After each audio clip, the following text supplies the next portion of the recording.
Mas ainda voltando, não sei se eu vou cortar você, mas assim... Falar. E aí, depois do coquetel, a gente evoluiu mais ainda, né? Aí foram vindo os outros inibidores de protease com doses menores, então, né? A gente veio do AZT, coquetel e agora a gente tem, por exemplo, o cara pode tomar um comprimido por dia só, em alguns casos.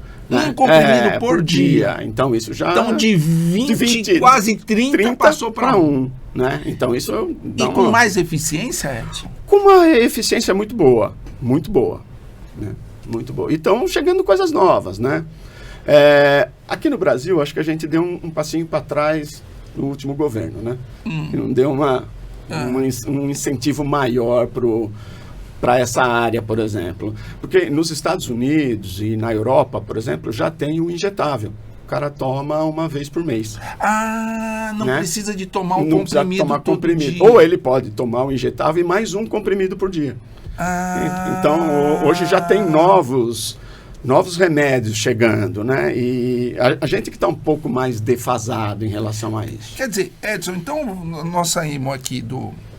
Bom, primeiro a gente viu aquela desgraceira toda, que não tinha o que fazer. Veio o coquetel, diminuiu tudo isso. Nossa Senhora. Hoje quase zerado de infecções graves, desde que você rastreie e tome o remédio. E acompanhe no ambulatório. Isso. Porque se você não acompanhar e não rastrear, a desgraceira vai ser a mesma. Vai ser exatamente. E o melhor de tudo é se proteger, não pegar. Não pegar, exatamente. São os mecanismos prevenção a prevenção. Então, hoje, com essas medicações, a chance de você desenvolver a doença... é muito baixa. É muito baixa. É muito baixa. A não ser que você tenha também algumas coisas relacionadas à sua imunidade, né? Tipo diabetes. Diabetes. Mas mesmo assim, com diabetes, isso. Ou algumas doenças mais raras, essas autoimunes, que podem baixar a sua imunidade também, esse tipo de coisa. Mas mesmo assim, se tomar o remédio direitinho, o controle é muito bom. É isso que eu estou te falando. Eu tenho pacientes desde 95, 94, e tenho tudo bem que esse é único, de 1987. Caramba, venceu tudo. Esse venceu. E assim, você vai vendo, os caras falavam assim, puta, eu não vou ver o ano 2000. Aí o cara viu. Aí daqui a pouco o cara falou, puta, eu não vou ver a Copa do Brasil. O cara viu a Copa. E aí o cara, puta, acho que eu vou... E tá indo junto comigo, cara. Então, o cara tá indo. Olha, cara, o paciente tá com 70 e alguns. Olha só. 70 e alguns. Esperando o Palmeiras ganhar. Ser campeão mundial. Tá esperando o Mundial do Palmeiras. Vai ver, hein? Vai ver. Não, acho que não. Não torce contra, eu não sou palmeirense. Escuta, me fala uma coisa aqui. O que é o tratamento pré e pós? Então, aí começaram a aparecer o tratamento pós-exposição. Foi o primeiro. O que é pós-exposição? Principalmente para pacientes que se descuidaram. Né? Quer dizer, o cara ia lá e, muito louco, conhecia alguém numa festa, tinha uma relação sem saber nem sem preservativo. Exatamente. Aí mas esse cara, não se dita comportamento humano. Exatamente. Não vamos entrar nesse mérito. Não vou entrar no mérito. Exatamente. Porque o cara pode estar dentro, fora, ser santo, e aí, cara, cai. Aí o que tem que fazer? Aí você dá o mesmo tipo de coquetel, vamos colocar assim, o mesmo tipo de medicação para o paciente que, por exemplo, descobriu o HIV hoje. Né? Então, você tem que fazer primeiro o teste rápido para o cara. Quando ele vem assim. Ele fez o teste quanto rápido. Tempo relação? No máximo 72 horas. 72 horas. E já pega o vírus? Já pega. No teste rápido? Já pega. Não. Ele tem que fazer rastreio para ver se antes da situação de risco, se ele não tinha. Porque aí não adianta você fazer a prevenção. Você tem que tratar o cara. Entendi. Entendeu? Quer dizer, o meu parceiro tinha HIV e eu descuidei. Isso, exatamente. E se eu não sei? É o acaso. O que eu faço? Você faz o teste rápido para HIV. Deu negativo, você faz o PEP. A profilaxia pós-exposição. E aí você toma a medicação por 28 dias. Né? Isso também como se fosse o tratamento, porém, para impedir que o vírus se multiplicar e entrar na célula. Isso. É assim também para profissionais de saúde. Você vai tirar o seu risco de ter HIV. Exatamente. Isso é para profissional de saúde que tem acidente com material biológico, né? Que a gente está pensando em tudo isso. Né? Tá. Dentistas, né? Esse pessoal. Isso diminui em quanto as chances de você ter? Diminui mais de 90%. Mais de 90%. Mais de 90%. Apesar que, por exemplo, a chance de um acidente biológico virar positivo, a depender do material, por exemplo, uma agulha comum que a gente usa para injetar alguma coisa assim, é de 0,03%. É baixo. Muito baixo. Mas se vier com você é 100%. Dane-se o número, né? Infelizmente existem os casos. Dane-se o número, né? Que é muito difícil também você falar que foi por isso, né? Porque as pessoas têm relação, né? Exatamente. Quem garante que foi? Mas, enfim, é por isso, né? A gente faz isso. E o PrEP, que é o mais recente, o que é o PrEP? É a pessoa que tem algum comportamento de risco ou tem algum parceiro que é soropositivo e ele não é, para ele também tomar uma medicação para ele evitar pegar. O tal, tipo assim, o cara vai para um tal do Chantix, vai fazer vai fazer. Que o cara no Chantix, ele vai muito louco, ele não deve nem saber o que acontece.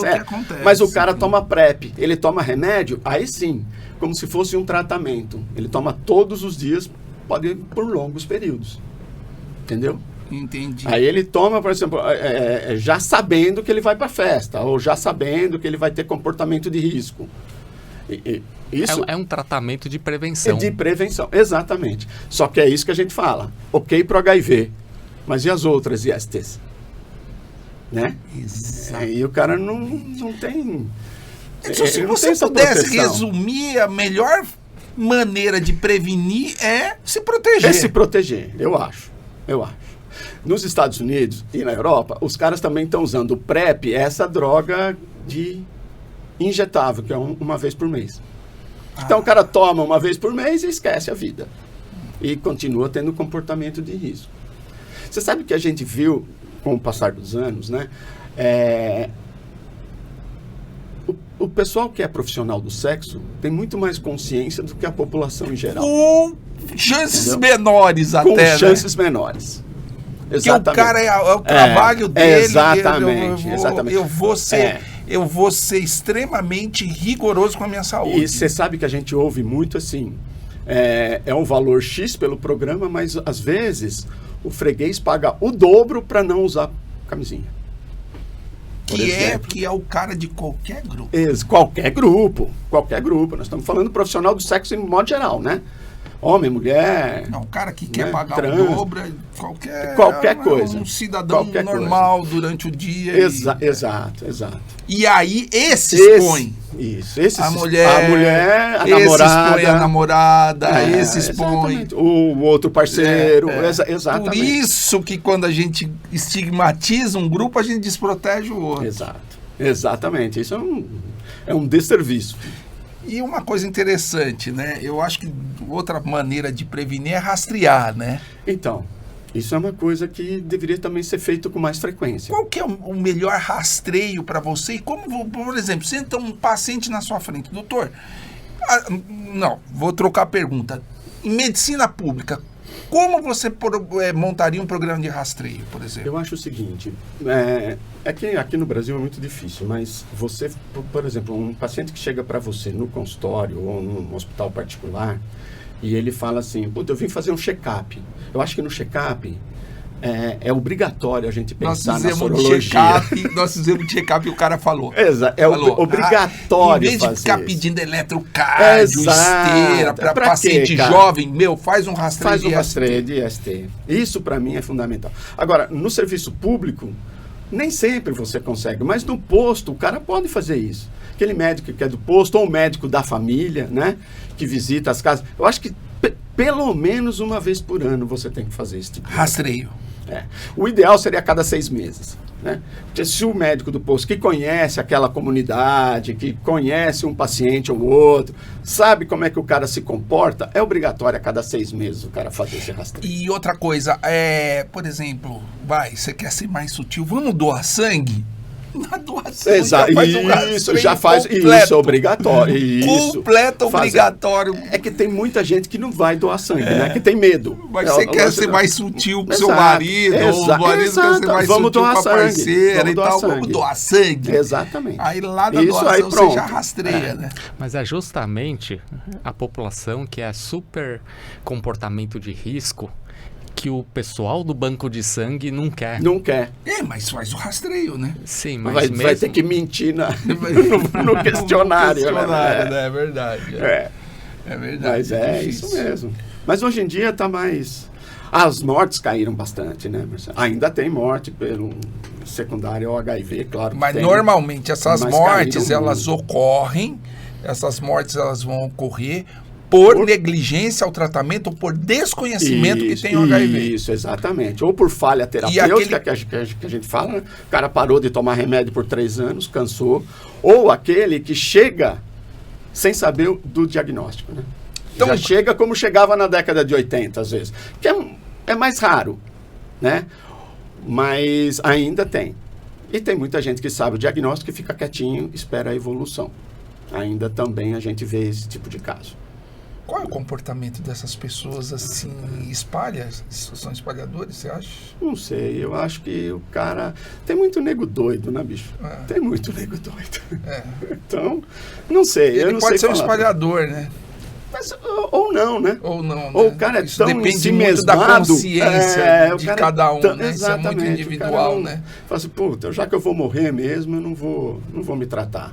Mas o cara não é que ele morre de um dia pro outro, né? Isso demora. E demora. Ele pode ficar cego, ele pode ficar paralisado de um hemicorpo. Ele pode ficar goiaba. Eu vi pessoas que não sabiam que tinham uma vida sexual extremamente várias parceiras. Isso é heterossexual, tá? Tinha várias parceiras. E o cara um dia pegou uma meningite do nada. E ninguém conseguia tratar a meningite do cara, não respondia até morrer. Aí um dos testes HIV positivo. Quer dizer, se de repente você é um assintomático um progressor e pegar lento, uma infecção grave, essa infecção que não responde a tratamento, essa infecção pode custar a vida do cara. Pode. Bom, então a gente saiu aqui AZT, coquetel, nós falamos do tratamento atual, pré e pós. Existe algum outro tratamento? Existe o paciente que você não dá tratamento? Existe. HIV positivo? Existe. Qual é o critério para você não dar tratamento? É o cara, por exemplo, que tem... É o que a gente chama controlador de elite. Controlador de elite é aquela pessoa que tem alguma coisa no organismo que não permite a entrada do vírus. Então, ele é positivo, ele tem todas as sorologias positivas, mas ele não desenvolve a doença. Então, a carga viral dele ou é muito baixa ou praticamente zero.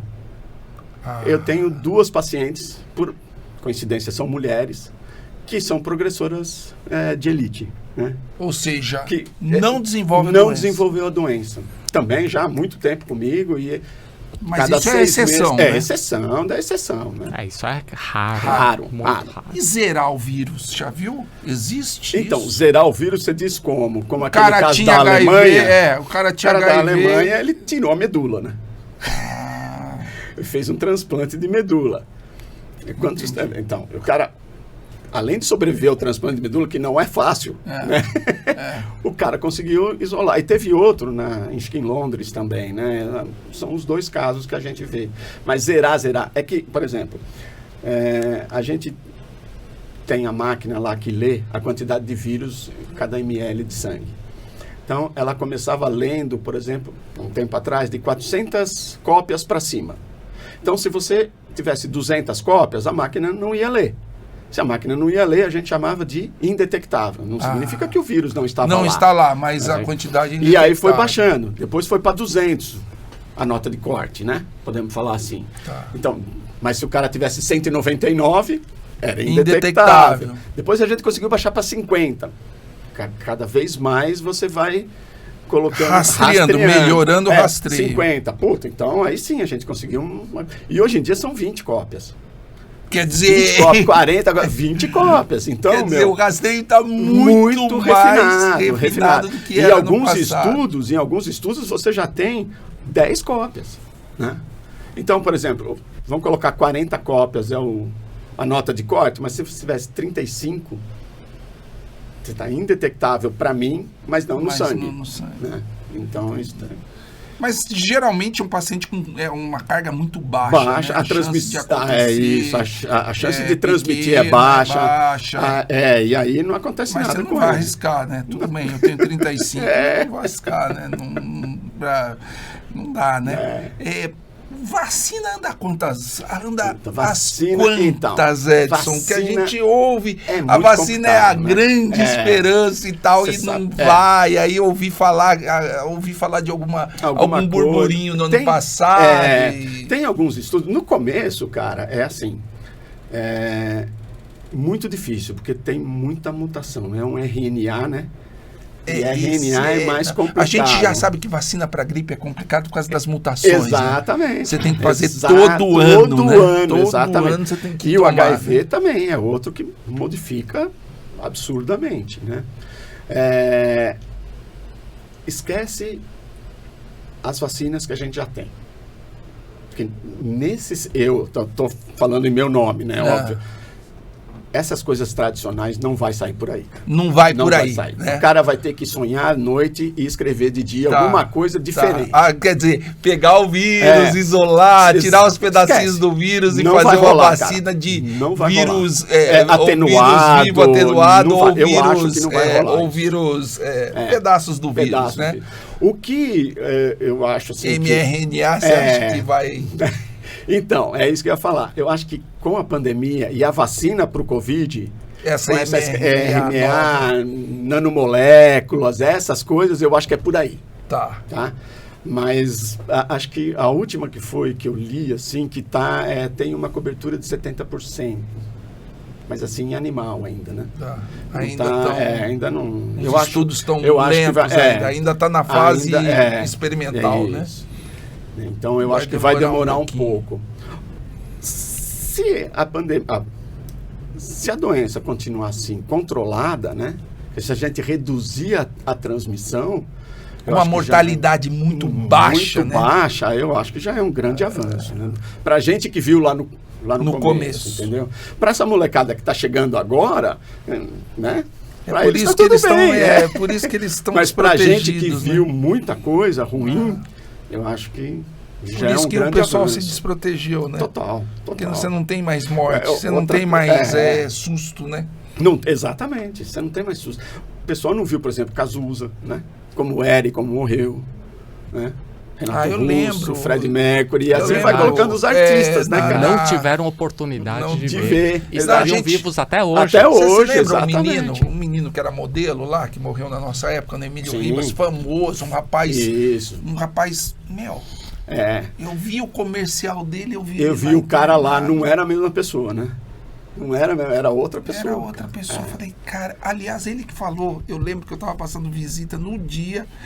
E eu passei no leito dele lá como interno, ele falou, nossa, o Ayrton Senna morreu, olha aí e tal. Isso que me marca, porque foi o dia que o Ayrton morreu. Quem falou foi um menino lá no hospital. E infelizmente esse menino morreu. A gente viu muita coisa ruim. Muita coisa ruim. Isso, eu acho que a gente estava até mais preparado para a pandemia, porque a gente viu aquele... Eu acho que sim, porque não tinha remédio. Era como na Covid, que chegava e não tinha remédio. Não tinha remédio. Foi a mesma coisa. Mas eu acho que talvez a vacina para alguns anos... E talvez por esse caminho. Eu acredito que sim. Eu acredito que sim. No momento, a prevenção... E o tratamento adequado. Eu acho que é a prevenção para sempre, né? Eu acho que sim. Porque a gente... E o tratamento correto. A gente tem que martelar em prevenção, por quê? Porque tem as outras ISTs, cara, aumentou 780% a incidência de sífilis. Exato. A gente que faz ambulatório, a gente vê. Sabe? Você fala assim, mas e aí, cara? mas não sabe como é que é. Tá? Né? Não, e outra coisa, uma coisa que o cara, esqueci o nome dele, 50 colega, anos, o colega que gravou com a gente aqui, sífilis, ele falou, a terceira idade entrou na vida sexual de novo. Sim, E, isso é outra coisa. infelizmente, muitos entraram desavisados. Então, são viúvos, ninguém sabe o passado de ninguém direito, ou pode ter até um passado E daí, normal, né? mas num momento de descuido, Exato. o cara teve uma relação, pegou um HIV, pegou uma sífilis e passa pro parceiro. Então, meu amigão, não vai pensando que isso é doença de homossexual. Não é. É todo mundo. Acabou E isso. assim, o pessoal mais velho que a gente, né? Que voltou à atividade sexual, que tem atividade... Pegou a década de 70, Então, né? os caras não usam camisinha porque não tinha, Não tinha. esse hábito de usar camisinha, né? E o cara nem pensa. Ele não pensa. Né? Porque na época ele pegava uma gonorreia, qualquer bezetacil resolvia a vida dele. E aí foi que a gente vai caminhando. Então, as extremidades, né? A molecada não está usando. Porque não viu. Porque não viu. E os mais E velhos os não mais estão velhos usando porque não tinha o esse hábito. né? Exato. Bom, Exatamente. vamos lá. Quer falar alguma coisa de HIV mais? Bom, que é importante a população saber que com uma frequência alta as pessoas se infectam com HIV e não tem sintoma clínico ou tem sintomas gerais. Por exemplo, a pessoa pode ficar, eu acho que eu peguei uma virose, minha garganta está doendo um pouquinho, Isso. apareceu um pouquinho de gânglios linfáticos, íngua, um pouquinho no pescoço, um pouquinho na virilha, mas passou logo. E depois de 15 dias some. É isso mesmo. Ou seja, a infecção de HIV, ele pode não dar quadro clínico nenhum. Exato. Ou pode dar quadro clínico muito discreto, de tal maneira que as pessoas que têm um comportamento de risco de adquirir HIV, vírus do HIV, a pessoa pode não ter sentido nada e mesmo assim pode ser portador. Isso. Por isso que o rastreio é importante. É importante. isso que nós devemos colocar na cabeça das pessoas. As pessoas precisam se cuidar